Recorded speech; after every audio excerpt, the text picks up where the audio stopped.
అన్నమయ్య జిల్లాలోని పీలే నియోజకవర్గం నుండి వైఎస్ఆర్ కాంగ్రెస్ పార్టీ నుండి ఎమ్మెల్యే అభ్యర్థిగా చింతల రామచంద్రారెడ్డి జిల్లా కలెక్టరేట్ కార్యాలయంలో నామినేషన్ దాఖలు చేశారు. అనంతరం మీడియా సమావేశంలో పాల్గొన్నారు.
రెండో పర్యాయం ముఖ్యమంత్రిగా ఆయన అధికారం చేపట్టుకున్నారు.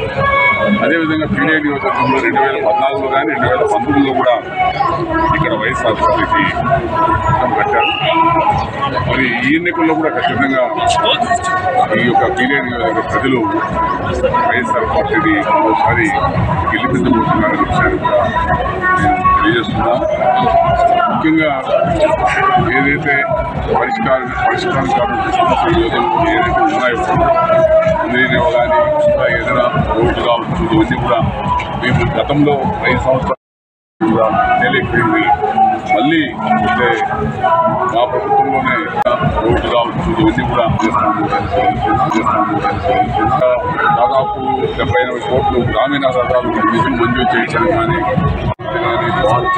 దాదాపు 10,000 పట్టాలు ఇవ్వడం కానీ అదేవిధంగా మరి సచివాలయ భవనాలు కానీ తర్వాత ఆర్పికలు కానీ కానీ దాదాపు 10,000 పట్టాలు ఇవ్వడం కానీ అదేవిధంగా మరి గ్రామాల్లో సచివాలయ భవనాలు కానీ తర్వాత ఆర్పికలు కానీ ఖచ్చితంగా మాకు చేసే పనులు ఖచ్చితంగా అడిగేటువంటి ఆత్మస్థైర్యం నైతిక స్థైర్యం